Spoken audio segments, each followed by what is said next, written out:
भरणी नसून तो घर भरणीचा कार्यक्रम आहे। त्यांच्या खाण्यात ताटामध्ये माती कालवण्याचे या ठिकाणी काम केलेले आहे। फक्त राजकीय पोळी भाजण्यासाठी या धरणाची घर भरणी करण्यासाठी काम आम्ही 100% बंद करणार आहोत। त्याच्या म्हणण्याला केराची टोपली याने दाखवलेली तो आज स्थानिक आमदारांनी प्रशासनानं आमच्या प्रकल्पस्थांच्या पाठीत खंजीर खुपसून या ठिकाणी हे घर भरणीचं काम केलेलं आहे।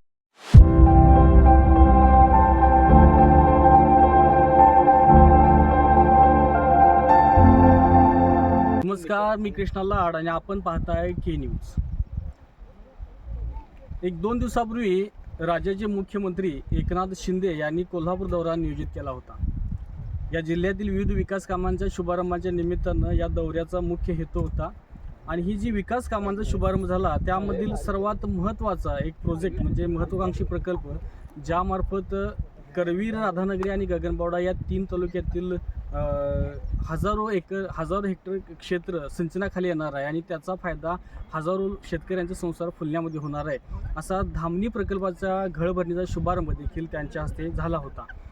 खरं पाहिलं तर हा प्रकल्प जवळपास 20 वर्षांपासून रखडलेला आहे। करवीरचे दिवंगत आमदार PN पाटील आणि राधानगरीचे विद्यमान आमदार प्रकाश आंबेडकर यांच्या प्रयत्नातून या ठिकाणी वारंवार निधी उपलब्ध होतोय, पण हे कारण पूर्णत्वास अजून आलेलं नाही आहे।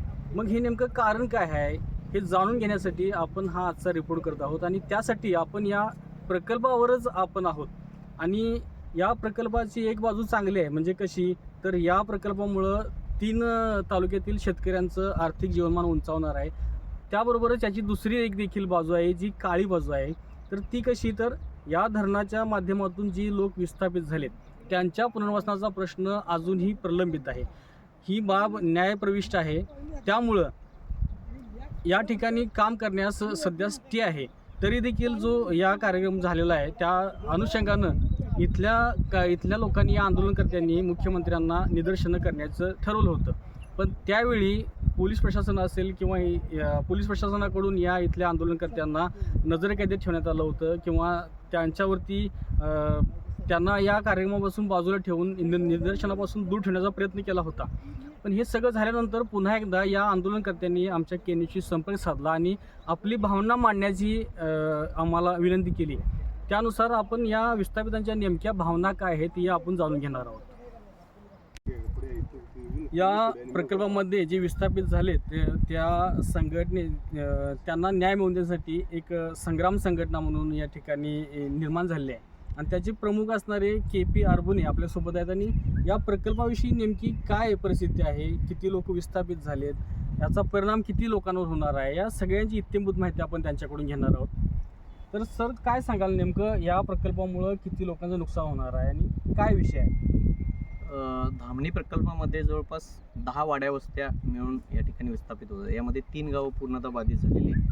पडसाळीपैकी 2 वाड्या आहेत आणि राई ही 3 गावं विस्थापित झाली। त्याच्यासाठी 3 वेगवेगळ्या वसाहती केलेल्या आहेत, पण अद्याप पुनर्वसनाचे प्रश्न या ठिकाणी प्रलंबित आहेत। वसाहतीमध्ये नागरी सुविधा अद्याप नाही आहेत। शाळा, पाणी, गटर्स, स्मशान शेड या सर्व ज्या काही नागरी सुविधा आहेत या अद्याप या ठिकाणी अपूर्ण आहेत।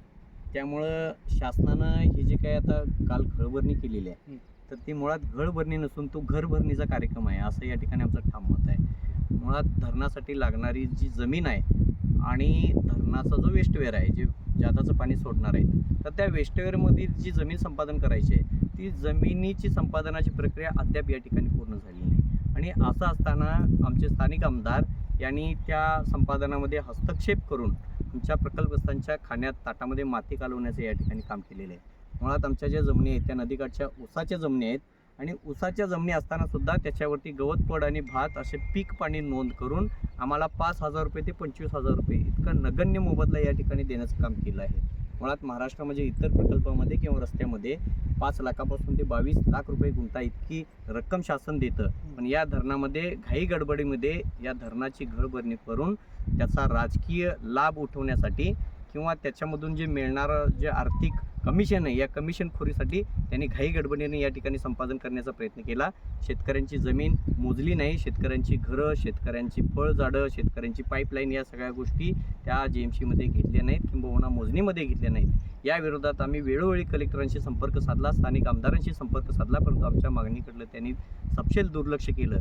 म्हणून आम्ही या विरोधात न्यायालयामध्ये दाद मागितली। यामध्ये आम्ही 65 शेतकऱ्यांनी आपलं म्हणणं हायकोर्टामध्ये मांडलं होतं.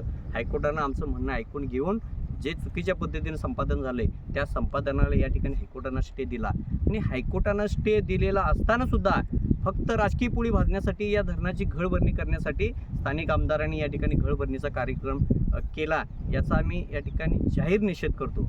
ज्या प्रकल्पग्रस्तांच्या या ठिकाणी जमिनी घरं हे आम्ही या प्रकल्पासाठी या ठिकाणी दान केली, महाराष्ट्र राज्याच्या विकासासाठी धामणी खोऱ्याच्या विकासासाठी दिली, त्या प्रकल्पग्रस्तांच्यावरती आज या ठिकाणी आपल्या न्याय हक्कासाठी आमच्या मागण्यासाठी रस्त्यावर उतरण्याची वेळ येते, आंदोलन करण्याची वेळ येते. ही फार खेदाची बाब आहे आणि भविष्यामध्ये जर का यांनी आमच्या प्रकल्पग्रस्तांचं 100% पुनर्वसन जर यांनी पूर्ण नाही केलं तर भविष्यामध्ये ज्या ठिकाणी घळभरणी करणार आहे त्याच जागेवरती आम्ही या ठिकाणी बेमुदत ठिय्या आंदोलन या ठिकाणी करून हे धरणाचं काम आम्ही 100% बंद करणार आहोत. तसंच ही जी घळभरणी केलेली आहे बेकायदेशीर त्याला आम्ही कोर्टामध्ये चॅलेंज करणार आहे. वेळोवेळी आम्ही स्थानिक आमदारांच्याकडनं आमचं म्हणणं या ठिकाणी मांडण्याचा प्रयत्न केला, परंतु आमच्या म्हणण्याला केराची टोपली याने दाखवलेली आहे आणि प्रशासन अतिशय धीम्या गतीनं गेल्या 1 वर्षामध्ये 14 जानेवारी 2023 रोजी या ठिकाणी ज्यावेळी धरणाचा शुभारंभ या ठिकाणी केला त्यावेळी आमचे स्थानिक आमदार त्याचबरोबर कलेक्टर यांनी आम्हाला आश्वासन दिलं होतं की येणाऱ्या 1 वर्षामध्ये आम्ही तुमचं 100% पुनर्वसन करू आणि त्याशिवाय आम्ही घळभरणी करणार नाही असं त्याने ठासून सांगितलं होतं. परंतु आज स्थानिक आमदारांनी प्रशासनानं आमच्या प्रकल्पस्थांच्या पाठीत खंजीर खुपसून या ठिकाणी हे घळभरणीचं काम केलेलं आहे आणि हे काम बेकायदेशीर आहे. आम्ही त्याचा तीव्र निषेध करतो आणि भविष्यामध्ये आम्ही या कामाला घळभरणीला हायकोर्टामध्ये चॅलेंज करतो. जोपर्यंत पुनर्वसन होत नाही तोपर्यंत आमचा हा लढा असाच या ठिकाणी चालू राहणार. जोपर्यंत शेवटच्या प्रकल्पस्थाचं पुनर्वसन होत नाही तोपर्यंत आमचा लढा असाच चालू राहील. साधारण किती लोक विस्थापित आहेत या प्रकल्पामध्ये? जवळपास 600 लोक या ठिकाणी विस्थापित होतात. पण शासनानं काय केलंय, ह्या घळभरणीसाठी काही विरोध होतो म्हणून यांनी पुनर्वसन पूर्ण दाखवण्यासाठी जवळपास 200 ते 250 लोकांच्या नोंदीच अजून घेतलेल्या नाहीत. त्यांचं संकलनात नोंद जर केली नाही, शासन दरम्यान त्याची अद्याप नोंद घेतली नाही. तुमची एवढी जमीन गेली त्या मोबदल्यात तुम्हाला एवढा मोबदला मिळतो, तुम्हाला एवढी जमीन देतो, याच्या नोंदीसुद्धा या ठिकाणी शासनाने घेतलेल्या किती खेदाची बाब आहे. पडसाळीमध्ये आता 2 वाड्या आहेत, तामकरवाडी आणि शेतीवाडी. आज घळभरणी केल्यानंतर जर पाणी साठवलं तर पहिलं पाणी त्यांच्या घरामध्ये जाणार आहे.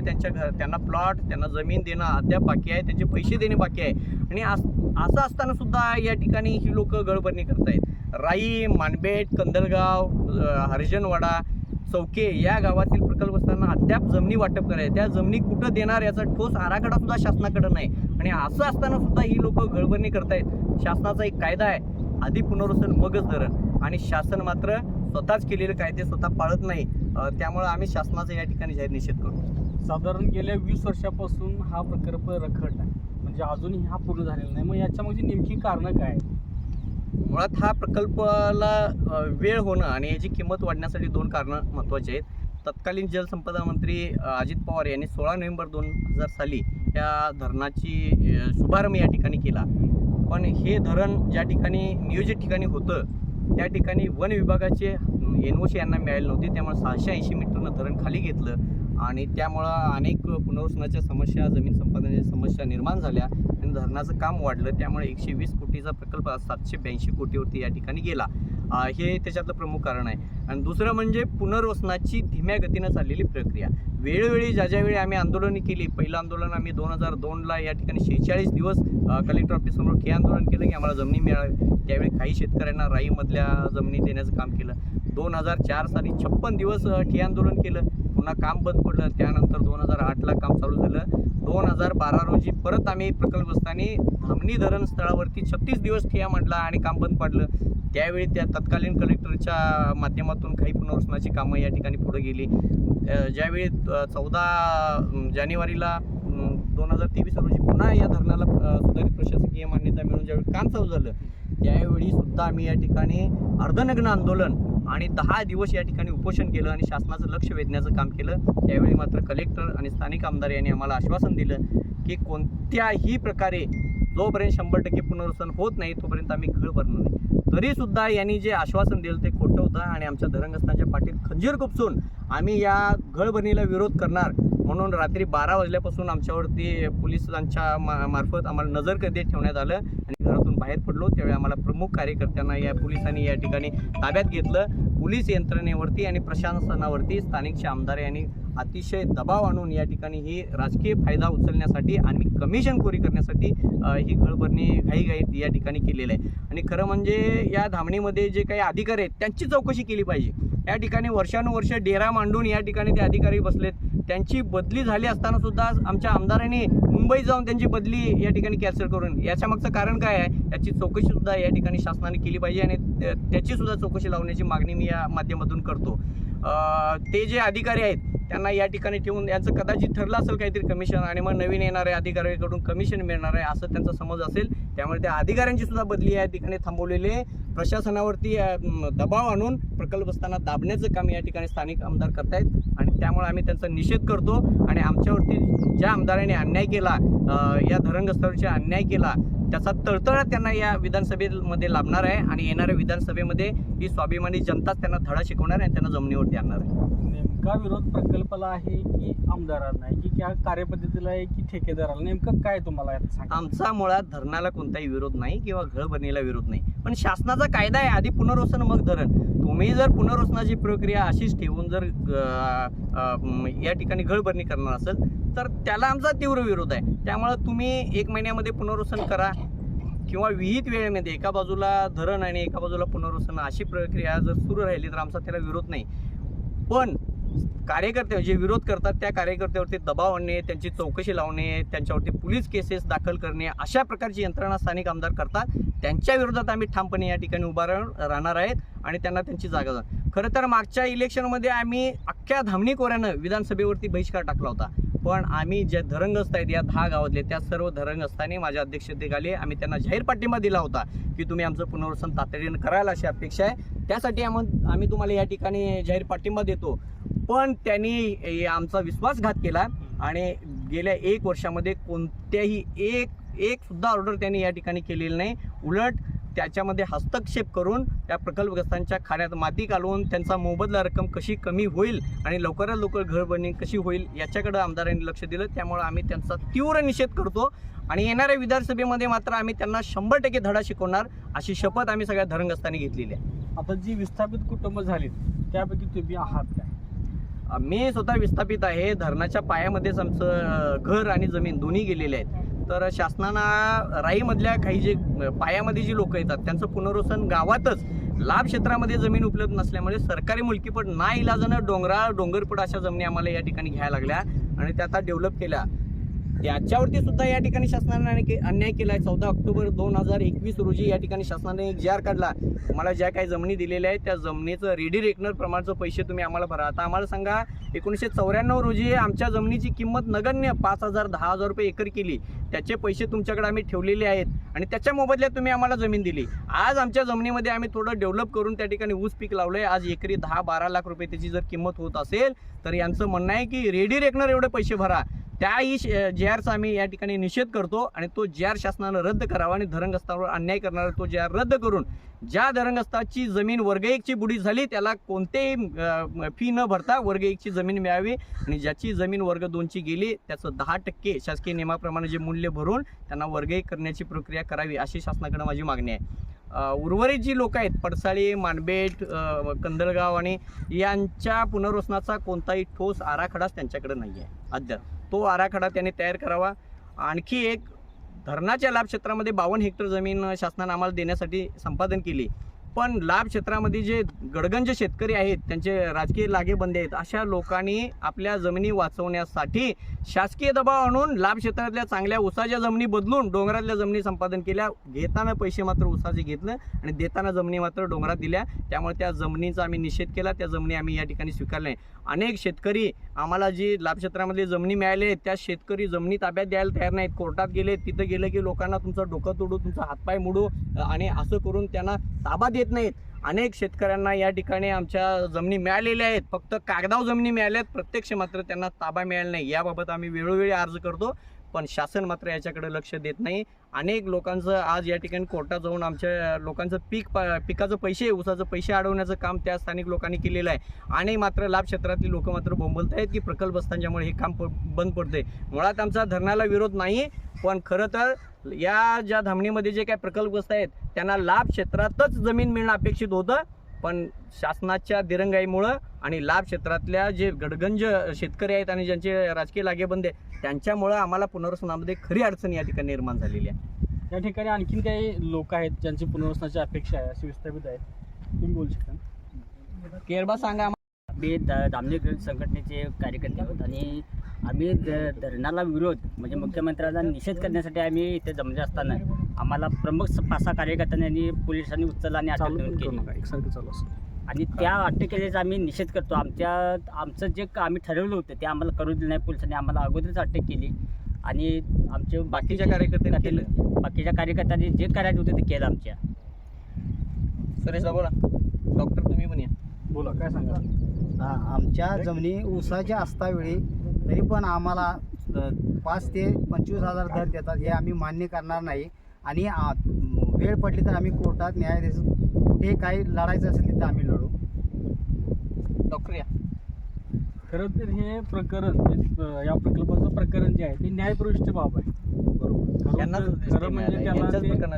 खरं म्हणजे त्याला ह्या मुळाचा आता परवा जो कार्यक्रम झाला त्याला काहीतरी स्टे होता असं बहुतेक. बरोबर. तरी पण हे झालंय. मग याविषयी तुम्ही काय सांगाल? आता स्टेबद्दल बोलायचं झालं तर आमचा 100 गट नंबर त्यांनी आमची जमीन संपादन केली, पण आमचं त्या जमिनीमध्ये असलेले घर संपादन केले नाही. म्हणून आम्ही न्यायालयीन प्रविष्ट दाद मागितली. तर न्यायालयामध्ये कमिशनरमध्ये हे सांगितलं की जर त्यांचं घर धरायचं नसेल ती जमिनी संपादन करू नका, म्हणून ती जमीन संपादन केली, ती निवाड्यातनं आमची रद्द झालेली नाही. मग हे आमची बाब पूर्ण होत नाही तोपर्यंत तुम्ही पुढं करू नका. मग तुम्ही 2 महिने गळभरणी करून ते काम स्लो करणार, तिकडं 2 महिने लागतात म्हणून तुम्ही आधी गळभरणी केली. त्याच्या आधी ते काम पूर्ण करून तुम्ही गळभरणी केली असती. जे तुम्हाला धरायचं असेल तर धरा, नको असेल तर सोडून द्या. हे आम्हाला असंच पाहिजे होतं, पण ते न करता त्यांनी गळभरणी केली. पण आम्हाला गळभरणीला विरोध नाही.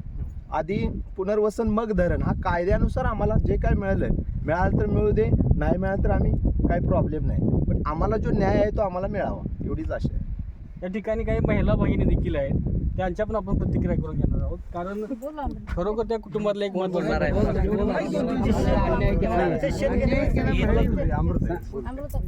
बोला. किती शेत गेले सांगा. या ठिकाणी 2 दिवसापूर्वी घरभरणीचा कार्यक्रम झालेला आहे. कारण आमचं अजून पुनर्वसन झालेलं नाही आणि तरी पण इथून पुढं जर आम्ही काम चालू करू देणार नाही, आमचं पुनर्वसन पूर्ण झाल्याशिवाय आम्ही कितीही प्रयत्न आम्हाला करायला लावायचा तरी चालेल, खरं आम्ही इथून पुढचं कार्यक्रम जे काम चालू करू देणार नाही. नेमका विरोध धरणाला नाहीये, नाही, फक्त पुनर्वसनाचा आमचं प्रश्न. पुनर्वसन अजून झालेलं नाही. आमची जी काही घरं जाणार आहेत तिने बघितलेली सुद्धा नाही. तुम्ही काय बोला? चालू करा. इथं जर घर भरणी केली तर आम्ही इथं ढोरं बिरं आणून चुलं बिलं घालून इथं आम्ही ठिय्या आंदोलन करणार. आमची यांनी घरं बिरं धरावी, आमचं पुनर्वसन करावं, हीच आमची मागणी आहे. एकंदरीत या विस्थापित लोकांच्या आपण भावना ऐकल्यात, तर त्यांचा धरणाला विरोध नाही. नेमका विषय लक्षात घ्या, कारण हा रिपोर्ट कोणाला समर्थनार्थ वाटेल किंवा कोणाच्या विरोधात वाटेल, पण तसं काही नाही. केन्यूजच्या माध्यमातून इथं जी परिस्थिती आहे ती मांडण्याचा आम्ही प्रयत्न केला आहे. त्यामुळे एक लक्षात आलं की या ठिकाणी या धामणी प्रकल्पामुळं जे लोक विस्थापित होणार आहेत त्यांचं पुनर्वसन होणं एवढीच त्यांची अपेक्षा आहे. त्यानंतर त्यांचा या प्रकल्पाला कसलाही विरोध नाही आहे, कारण या प्रकल्पामुळं जवळपास 3 तालुक्यातील हजारो हेक्टर जमीन पण सिंचनाखाली येणार आहे आणि हजारो शेतकऱ्यांचा संसार देखील फुलणार आहे. त्यामुळं त्यांचा विरोध हा प्रकल्पाला नाही आहे, तर ह्या प्रकल्पाच्या निमित्तानं ज्या कार्यवाही सुरू आहे त्या काहीतरी चुकीच्या दिशेनं सुरू आहेत असं यांचा थेट आरोप आहे. त्यामुळं या ठिकाणी असणाऱ्या लोकप्रतिनिधींनी, म्हणजे तसं पाहिलं तर या करवीरचे दिवंगत आमदार PN पाटील यांनी देखील या प्रकल्पासाठी खूप मोलाचं सहकार्य केलं होतं. त्यांच्या पश्चात या प्रकल्पासाठी मोठा निधी देखील मंजूर झाला आहे. राधानगरचे विद्यमान आमदार प्रकाश आंबेडकर हे देखील या प्रकल्पासाठी प्रयत्न करताना दिसत आहेत. पण तरी देखील हा विस्थापितांचा जो प्रश्न आहे तो निकालात काढून जर हा प्रकल्प पूर्ण झाला तर खऱ्या अर्थानं या प्रकल्पाचं श्रेय किंवा पुण्य या सर्वांना लागेल असं या विस्थापितांचं म्हणणं आहे. आणि त्या दृष्टीनं शासन, प्रशासन, लोकप्रतिनिधी सर्वांनीच या दिशेनं प्रयत्न करणं अतिशय गरजेचं आहे. अशाच नवनवीन अपडेट्स आणि महत्त्वाच्या घडामोडीसाठी आत्ताच आमच्या चॅनलला लाईक करा, शेअर करा आणि सबस्क्राईब करा.